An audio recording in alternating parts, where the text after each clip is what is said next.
라인과 이 라인에 비교한 삼각형 형태의 창문과 이런 디테일들이 야 이거 건축비 진짜 많이 들었겠다라는 생각이 드는 거죠. 안녕하세요, 한엽서입니다. 오늘은 제가 생각하는 협소주택 베스트 5, 협소주택을 생각하고 계시는 예비 건축주분들께서 영감을 받으셨으면 하는 곳을 제가 골라봤습니다. 되게 단순한 이유예요. 그럼 같이 살펴보겠습니다. 안엽서가 생각하는 협소주택 베스트 5, 첫 번째로 소개해드릴 집은 서울 면목동에서 지어진 미음미음 디귿 협소주택입니다. 일단 외관은 빨간 벽돌로 되어 있고 다락 부분은 노출 콘크리트로 되어 있네요. 저는 요 1층 이 부분이 좋은 것 같아요. 이게 이제 주차장 공간을 이런 식의 슬라이딩 문으로 했다는 게 참 재밌는 것 같아요. 물론 이제 주차할 때 열고 닫고 하는 게 귀찮긴 하겠지만 이쁜 것 같아요. 이 집도 주변이 다 빨간 벽돌집인데 그 주변 환경에 맞춰서 빨간 벽돌로 해가지고 잘 지으신 것 같습니다. 협소주택 짓기에 아주 좋은 이 길쭉한 땅이어서 저도 길쭉한 땅을 많이 찾아다녔었는데 서울에서는 생각보다 이 길쭉한 땅을 찾기가 쉽지가 않더라고요. 근데 어떻게 그 길쭉한 땅을 잘 찾으셔서 협소주택을 잘 지으신 것 같습니다. 네, 외관은 이렇고요. 이 부분은 옥상 부분인데 그 건축주분 인터뷰를 보니까 그 고양이가 이곳으로 왔다 갔다 할 수 있게끔 이런 디테일도 재밌는 것 같아요. 이런 식으로 여기에 구멍이 이렇게 나 있죠. 이런 문 같은 면도 이렇게 재밌게 잘 하신 것 같아요. 스키플로우 방식으로 돼 있죠. 이 길쭉한 땅은 스키플로우 하기 아주 좋거든요. 설계를 잘 하신 것 같아요. 이쁘게 이렇게 이제 중간층에서 보면 위아래가 이렇게 보이는 거죠. 창문으로 보는 모습도 좋고 모든 문을 슬라이딩 문으로 하신 것 같아요. 그래서 아래에서 위 천장을 볼 수 있게끔 이렇게 햇빛도 쭉 들어오게끔 하신 점도 재밌고, 근데 주방이 조금 추울 수 있겠다는 생각도 들긴 하더라고요. 이쪽이 현관인 것 같네요. 그런데도 재밌게 잘 풀어내신 것 같아요.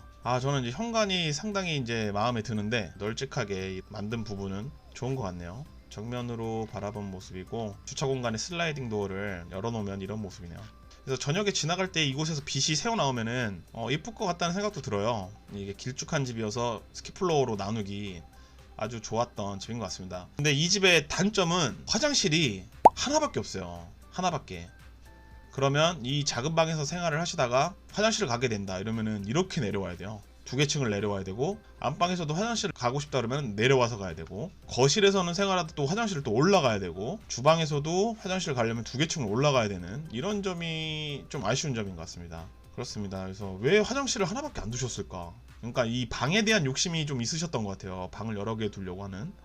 그래서 방이 하나, 둘, 셋, 3개가 있는 거죠. 그렇습니다. 근데 전체적인 이 설계에 대해서는 참 잘 하신 것 같아요. 설계사무소 찾아다닐 때 제가 이곳도 찾아갔었거든요. 그래서 저는 이곳에서 상담 받을 때 이 집에 대해서 좀 이야기를 들을 수가 있었어요. 이 집이 시공사가 막판에 마무리를 안 하셨대요. 그래가지고 이 건축가 분들께서도 집 짓는 거 도와주시고 그러셨다는 이야기를 들었습니다. 제가 생각하는 이제 두 번째 집은 이곳입니다. 후암동 협소주택. 이곳은 아마 많은 분들이 아실 거라고 생각해요. 보니까 2015년 1월에 잡지에 실린 내용이니까 이제 이 집이 많은 영향을 끼쳤다고 볼 수 있죠. 한국 협소주택의 시작점임에도 불구하고 집이 이뻐요. 그래서 보시면은 이렇게 돼 있고, 저는 이 집이 이제 옥상 같은 경우 잘 풀어낸 것 같아요.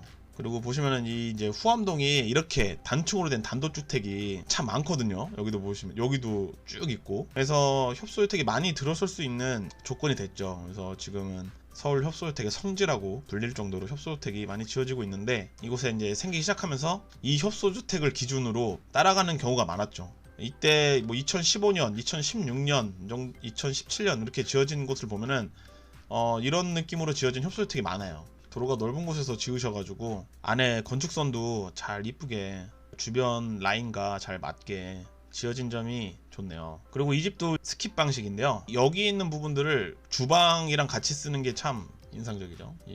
이쪽 턱을. 이제 이게 주방 모습이죠. 보통 협소주택에 이렇게 큰 냉장고가 들어가기 쉽지가 않은데 이제 설계 고민을 잘 하신 것 같아요.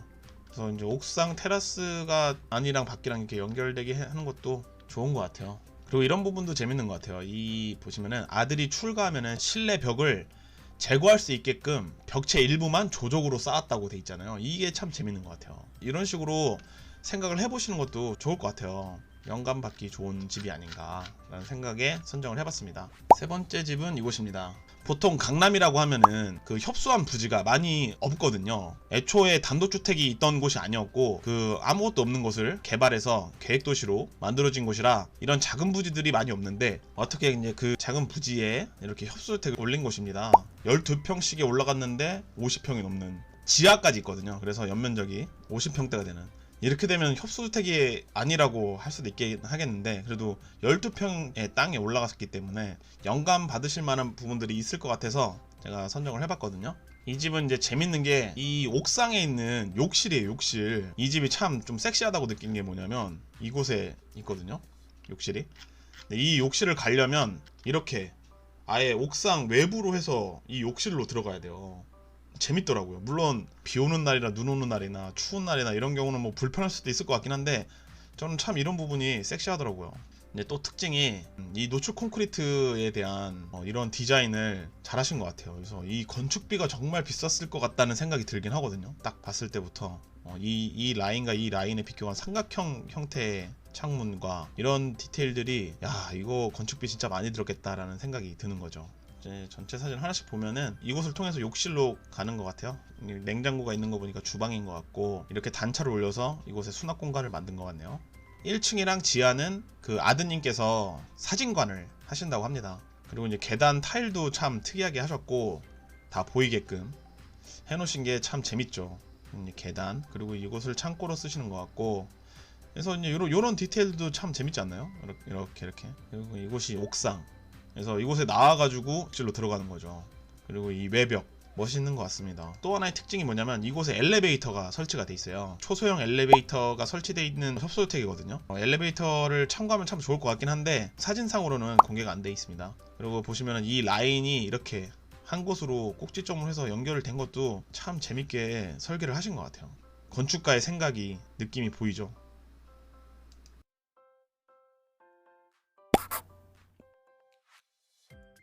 그리고 이제 다음으로 보여드릴 집은 5평 협소주택으로 유명한 곳인데, 외관상으로는 그렇게 뭐 특징이 있다고는 할 수 없는데, 제가 이제 이 집을 선정한 이유는 모든 불리한 조건을 극복하고 지어진 집이라는 점에서 선정을 해보았습니다. 이전에 다 본 집들은 다 넓은 도로면에 지어진 신축하기 아주 좋은 부지들이거든요. 이것도 보시면 이렇게 넓은 도로를 끼워서 이게 신축하기 아주 좋은 부지들을 가지고 협소주택을 지은 경우인데, 이 집 같은 경우는 이 좁은 골목 안에 있었고 안으로 들어간 거죠. 건축선이 이곳이니까 이렇게 안으로 땅도 뺏기고 모든 불리한 점을 극복하고 지은 곳이어서 선정을 해보았습니다. 그래서 예산이 좀 부족하셔가지고 좀 못생긴 땅들을 알아보시거나 찾으실 때 이 집을 참고를 하시면 참 좋아요. 이 도로가 이제 2m 도로였죠.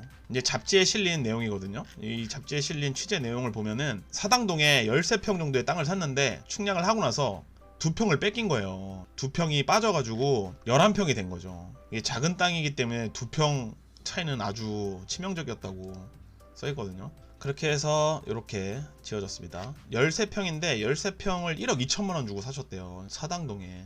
저렴하게 잘 사셨죠. 기사 내용을 보시면은 집에 대한 애로사항들이 쭉 있어요. 북쪽 대지 경계선을 1.5m를 떼야 하는 일조권 사선 제한이라든지 소방도로 4m 확보라든지 이런 하나씩 해결해서 지은 집이거든요. 그래서 골목 안에 있는 부지를 선택을 하셨다면 이 집을 참고를 하셔가지고 보시면 좋을 것 같습니다. 그리고 이제 주차장이랑 정화조 문제도 있겠죠. 그래서 아주 많은 문제들을 다 해결한 집이라고 볼 수가 있습니다. 그래서 이제 내부를 보면은 이렇게 되어 있습니다. 5평인데도 불구하고 이 집도 스키플로어를 사용하셨죠. 이렇게 다락에서 주무시고, 이런 인터뷰 내용이나 기사 내용을 영상 설명란에다가 쭉 링크를 해놓을 테니까요, 한번 쭉 보세요. 재밌어요. 인터뷰 내용이. 총 비용 2억 7천만 원 들었다고 써있고, 그리고 이 건축가분께서 건축 일지를 상세하게 잘 적어 놓으셨거든요. 이 집을 지은 그 건축가분의 블로그인데, 이런 건축 일지를 설계부터 뭐 시공사 선정까지 뭐 이런 것들을 쭉 보시면은 아마 도움이 되실 거라고 생각을 해요. 이곳도 제가 한번 링크를 밑에 해 놓을 테니까 한번 쭉 보시면 좋을 것 같습니다. 이렇게 현장 답사. 이 집을 철거를 하시고 지으신 거죠. 이게 자세히 건축 일지가 기록되어 있어서 보시면은 도움이 되실 것 같아요. 많은 영감도 얻으시고. 다음 집으로는 이 집입니다. 이곳은 집은 아니고요, 출판회사 사옥을 이렇게 협소주택 형식으로 지으신 거예요. 그래서 근데 이 외관이 되게 독특하죠. 근데 외관을 이런 식으로 하는 게 건축비가 상당히 세지거든요. 과감하게 이렇게 지었다는 것도 재밌고, 내부도 상당히 재밌어요. 이제 이 집을 이제 철거를 하고 지으신 거죠. 보시면은 이렇게 이쁜 것 같아요, 그렇죠? 그래서 안에 이제 사무실 내부를 보면은 이렇게 되어 있습니다. 다 이게 노출을 하신 것 같아요, 인테리어를. 이런 디테일도 참 재밌죠. 네, 이렇게 해서 이제 출판 회사이다 보니까 책들이 많이 있습니다. 이것도 저는 이제 설계가 잘 돼 있는 곳이라고 생각을 하거든요. 그래서 보시면은 참고하시면 참 좋을 것 같은 곳이에요. 옥상이고. 네, 이렇게 해서 제가 생각하는 5개의 협소 주택을 다 보여드렸는데, 이곳은 협소 주택이 아니었잖아요. 하나를 더 보여드리려고 하는데요, 이 집입니다. 전원주택 같은데, 이게 이 집이 보면은 시골에 이런 집을 지으신 생각을 하셨는지, 저는 건축주분의 생각이 너무 궁금해요.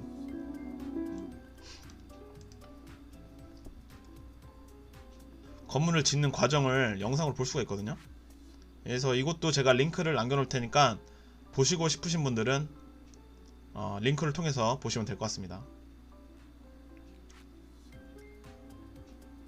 참 재밌지 않나요? 무슨 프라모델 조립하듯이.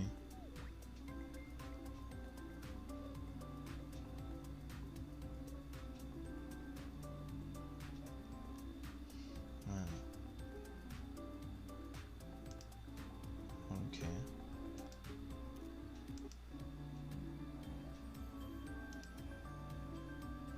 그래서 이 집 참 너무 재밌는 것 같아서 제가 한번 선정을 해 보았습니다. 이렇게 안에 이런 식으로 해서 살고 계시네요. 멋집니다. 네, 베스트 5를 선정해서 같이 살펴봤는데요. 주택이 하나가 아닌 게 있어서 다른 주택까지 소개를 하면서 총 6개의 건축물을 이제 소개를 해드렸는데, 좀 이게 독특하고 재밌는 집이 많았던 것 같아요. 그러니까 여러 가지 뭐 선택 기준이 있었겠지만, 저는 이제 그런 것들을 다 배제하고 그냥 여러분들이 보시고 좀 영감을 받으셨으면 하는 그런 집들을 위주로 제가 골라서 같이 살펴봤습니다. 참고하셔가지고 협소주택 예비 건축주분들께서 자신만의 집을 이쁘게 지으셨으면 좋겠습니다. 오늘은 여기까지 하도록 하겠습니다. 감사합니다.